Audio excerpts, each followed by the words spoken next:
नैबे टीचार्स कनक्लेवनि जोबथा सान 3 डे प्रग्रामनि दिनै लास्ट डे आरो जों सानो जे नैबे सानथामाव जोङो जिखिनि अबजेक्टिभ लानानै खामानि मावदोंमोन बेनि फार्स्ट अबजेक्टिभआ दंमोन जे जों जेरै मिथियो जे बुहुमाव खुनु सिस्टेमानो अट'मेटिकेलि गावनो साक्सेसफुल जाया बेखौ दैदेनलांनांगौ जायो बेखौ सम नायनांगौ जायो बेखौ रिभाइस खालामनांगौ जायो स' बे मोनसे जोंनि जे बे सानथामनि जे प्रग्राम बे मोनसे बिदिनो रिभाइस प्रग्राम आरो जिहेतु जोंनि शिक्षा बेबस्थाया दानिया मोनसे डिजिटेल प्रसेसनि थ्रुआव आवगायलांदों आरो बे डिजिटेल प्रसेसखौ जुदि जोङो मिथियाबा बा बेखौ जुदि सोलोङाबा बिनि सिङाव जुदि हाबाबा जोङो जोंनि जे शिक्षा बेबस्था जे एडुकेसन सिस्टेम जों बेखौ नेसनेलाइजबो खालामनो हानाय नङा बिनि जाहोना मा जागोन जों फासयनानै थागोन आरो गभर्नमेन्ट अफ इन्डियाया जे इनिसिएटिभ लादों मोनसे गोदान शिक्षा नीति लादों निउ एडुकेसन पलिसि जों जेखौ NEP-2020 होनो 2020 मायथाइनिफ्राय बे सुरु जादों आरो बड'लेण्ड इउनिभारसिटिया बेखौ 2023 बेचनिफ्राय बिनि कर्सखौ सुरु खालामदों आरो दिनै बे बोसोरथामाव आगान होबाय आरो बे बोसोरथामाव जों मा मोनखो मा होनो हाखो आरो जों बेसेबां डेभेलप जाखो बेखौ नायनो थाखायबो जोङो नैबे प्रग्रामनि थ्रु जों मोनसे माने गावखौ आपडेट लाखिनो थाखाय खालामनाय जादों आरो सेकेन्ड खोथा जाबाय जे नैबे बिथिङाव जोङो जिखिनि खोथा सावरायदों जिखिनि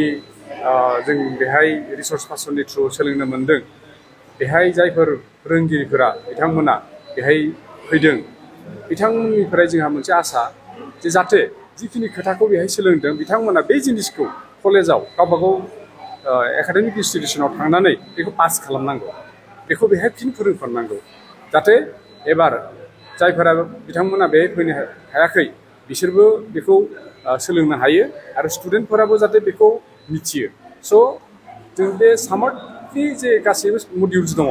एकाडेमिकनिफ्राय लानानै एग्जामनिफ्राय लानानै बेफोरखौ जाहाथे जों पपुलाराइज खालामनो हायो जोंना मेन एइमआ जाबाय बे जे सामार्टखौ जोङो बिटिसिनि एबा बड'लेण्ड मुलुगसोलोंसालिनि आन्दाराव जेसेबां कलेज दङ बेफोर कलेजनि टिचार्स कमिउनिटि स्टुडेन्ट कमिउनिटिनि गेजेराव जों बेखौ पपुलाराइज खालामनांगौ लोगोसे बेखौ जोङो मोनसे मा होनो एररलेस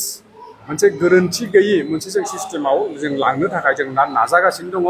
आरो जे समसिम जोङो बेखौ गोरोन्थि गैयि खालामनो हाया बे समसिम जोंबो सान्थि मोननाय नङा मानो होनबा स्टुडेन्टनि फिउचारा जाबाय इउनिभारसिटिनि मोनसे बयनिख्रुइबो गोजौ थांखि बिसोरखौ जोङो मारै मोजाङै गांसे मोजां मार्कशिट होनो हायो आरो उननि फरायनायखौ बिसोर लांफानो हायो स' जों आसा खालामो जे नैबे सानथामाव जोङो जिखिनि गियान बिद्दि बा जिखिनि हेन्डस अन ट्रेनिं जों होनायनि सेस्था खालामबोबाय बेखौ लानानै टिचार्सफोराबो जोबोद सोलोंनो मोनबाय आरो बे सोलोंनायखौ जाहाथे गावबा गावनि माबायावनो लायाबालासिनो बेखौ आरोबाव कलेजनि आलदा फेकाल्टिनि गेजेराव टिचिं नन टिचिं स्टुडेन्टनि गेजेराव जाहाथे बेखौ फोसावहैयो आङो बेखौनो आसा लाखियो आरो आङो बिटिसि अथ'रिटि एडुकेसन डिपार्टमेन्ट लोगोसे जोंनि मानगोनां बिटिसिनि चिफ श्री हाग्रामा महिलार साननिसिमबो रोजा रोजा साबायखर आं होबाय मानो होनबा बिथांनि मोनसे गोख्रों इनिसिएटिभआव नैबे प्रग्रामा जादों आरो थारैनो आं सानो जे बेहाय बे प्रग्रामखौ लानानै बयबो मोनसे सोलोंथाइनि हाबाफारिखौ बयबो बजबना लानानै बयबो पार्टिसिपेट खालामनानै